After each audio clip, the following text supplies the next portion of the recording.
Hi everybody, it's Sandy here, and this is a pretty random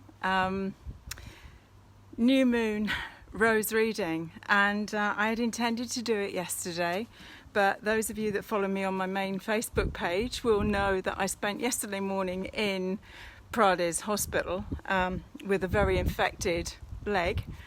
And hi Evelyn, hello. And so this is just a little blast of the sacred mountain, Canigou, which is the sacred mountain of the Catalans. And I've just got a little window to do a reading. Hi Serena, hi. To do a reading in between the conference that I'm attending down here. Hi Maya. So this is just the little piece of heaven that I'm in right now. I've come back for a break at lunchtime, and I'm just going to be heading back again. So just wanted to keep with the flow and to be able to do the new moon rose reading, even though the new moon has passed, but we are still in the window of it, obviously, in the energetic signature of the new moon. And it was a super moon, so that moon was the closest it was going to come to the earth and had a really powerful energy to it. I don't know if any of you found that it had a super intensity to it, but certainly we did here. And as I say, there is a story, and I will do a video when I get back or towards the end of this trip that explains what happened when we arrived at the first place of accommodation for us, that happened to be a house that had been reconstructed within the 12th century walls of a fort. Not recommended. Lots of things occurred, and the energy was really challenging for all three of us actually to be in. So yes, Serena, I know I know you've had some intensity too. Hi Susan, hi. So let's do this rose reading while we can, and as I say, soak in the energy of Canigou, which I've managed to get just behind the window of the opening here. This is such an amazing place. I'm staying in a place called Us, and it really is one of the most magical villages that I've come across. It's, I would say, about 45 minutes west of Perpignan, and actually this time I flew into Girona and drove up onto this particular road. Canigou for me has a strong Venusian connection, and actually in my conversations with Arnie Williams, the harpist who spends half of her time between Sedona and here in the south of France, we're looking at the possibility of some joint magic and a retreat in 2020, which would be a bit sort of super. So Maya, you know the area well, huh? It's got a lot of history, a lot of story of the troubles of the Catalans, but also Girona itself had a large Jewish population, very knowledgeable, a lot of Kabbalah, a lot of secret societies, and it was the place that the Habsburgs in particular were particularly interested in, and I believe Howard Hughes spent time here as well. And this was all to do with the portal that is said to be on Canigou, which is a multi-dimensional portal, and has been of interest to a lot of people over the years, as have the mysteries that have been found within the old walls of Girona. So it's been mega intense. This whole trip has been mega intense.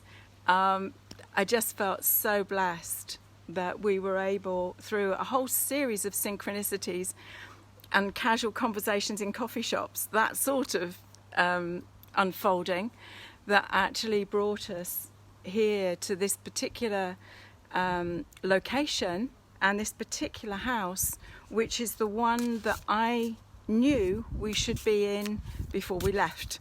So really fascinating, and as I say, I will tell that story and the story of the original location in another video, because we're quite tight on time today and we have to be back to the venue for the conference, which is about 20 minutes up the road. So let's see what the wisdom of the roses has got to offer us for this particular reading.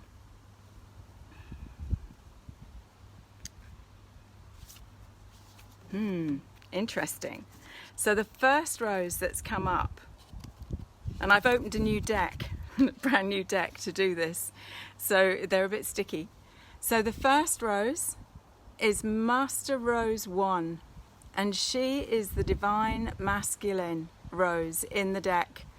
And she says, I connect to Archangel Michael, and is just an amazing energy for us to connect with, to actually activate and acknowledge the inner masculine. It's quite interesting because the conference that I'm at is very heavily weighted towards the masculine. It's probably 2/3 science and boffins, and also, you know, very fascinating collections of people that are bringing in the knowledge from the science, and it's like that's weaving with the mysteries, it's weaving with the ancient knowledge that is here on the land. Is it? It's Michaelmas today. So if you feel really drawn to this particular rose, she's really looking telling you to look deeper at the aspects of your own inner masculine. What is there that you've brought forward now that needs your inner masculine to carry out in the world? The masculine aspect of us is that beingness, the doingness that takes the beingness out in the world. We need to have these two energies in a harmonic weave to allow us to birth through anything. It takes masculine and feminine to bring these two aspects into alignment to birth the new. So, what else? What other roses what other rosy wisdom might there be for us today? I've got a very wobbly chair here. I had to find somewhere that wasn't directly in the wind, so I hope you haven't got too much wind noise. There's the Mistral is the breeze that builds up here, and it's not overly active today, but it's got some movement to it. Rose 5, and Rose 5 calls us to the throat. She calls us to our truth. She calls us to be a voice for our own inner knowing, our own wisdom. And you can see she's very refined and defined, and she has this golden aspect to the back of her petals. And this place of speaking in gold, speaking with grace, speaking with integrity and honor in our path, speaking what is we know to be true. Part of the story of why we ended up in the original place of residence for one night only in this 12th century fort was the fact that I didn't speak up. I allowed one of the other women that I've journeyed with to, through her need to get something booked, allowed for that to happen, knowing that it wasn't the right place for us. And so there's been a real lesson for me in this voice piece this week, and actually having spoken to various people that I needed to at the conference this morning. She calls you. You know, if you were drawn to this rose, if you feel called to this rose, She's calling you to really refine your speech and to think before you speak. Actually tune in, align, make sure that what you're about to say is actually truly aligned with what your heart knows, what your gut wisdom is telling you. And I'm just going to pull Rose card 3 before my travelling companions are out touching their watches and saying we're going to be late, we're going to be late. We've just had this window of this lunchtime. So what is the third rose that wants to speak for us?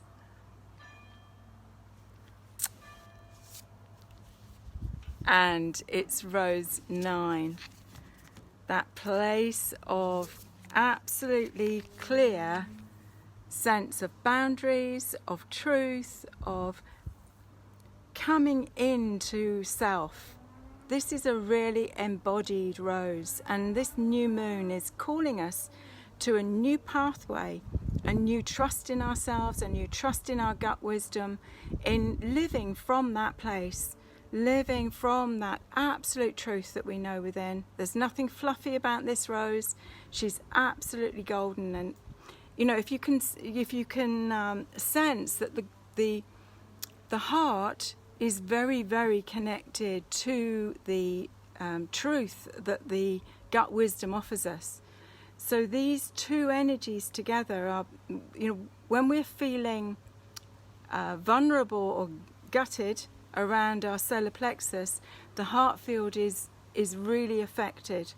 So she is saying, you know, that when she is sitting in her truth, when she's sitting in her power, then the heart is totally and utterly supported and can radiate and resonate. And, you know, look at Rose 11.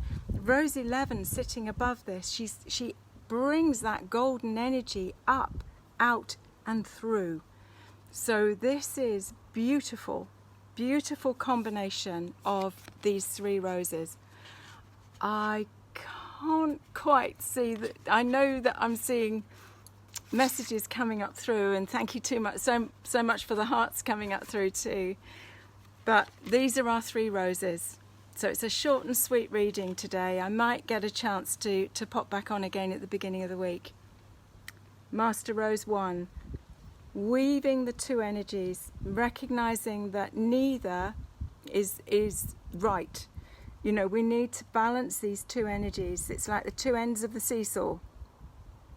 And the pivot piece in the middle is the divine child. It's where we birth fully the potential that we carry. Speaking in alignment with your deepest heart's knowing. No, you know, this, I've mentioned this many times because this rose always reminds me of my pranic healing master, Master Choa Kok Sui, who said, what comes out of your mouth is more important than what goes in it. So actually recognizing that we have a choice of the vibration that we speak, and when we speak from kindness, when we speak from grace, when we speak from truth, it has a frequency that can be received in the same way. And Rose 9, one of my favourite roses in the deck, because she really is the Sekhmet of roses. She just says, don't mess with me, I have really good boundaries. I'm anchored within, I know my truth, I know my value, and I hold my power. So there we are. I'm just going to take you a little bit wobbly, perhaps, because it's a bit dodgy, but there's a little blast of Mount Canigou, and I think I can probably give you another little blast of olive trees, the pool, and the amazing energy that is here on the land. So you might be drawn to join me on some retreats next year. There feels to be a lot more to be unfolded. So there we are. My leg is gradually healing. I'm having to take the antibiotics or the penicillin, which is wouldn't be my choice, but the leg really was not in a good place. So I was very grateful to the very slow doctors at Prades Hospital, but I was very grateful, and hopefully I'll be back on with some a bit more about the story of the the Castell at our first place. Anyway, bye for now, and enjoy your day, and whatever it is you're doing. Love and rosy blessings from the south of France. Bye for now.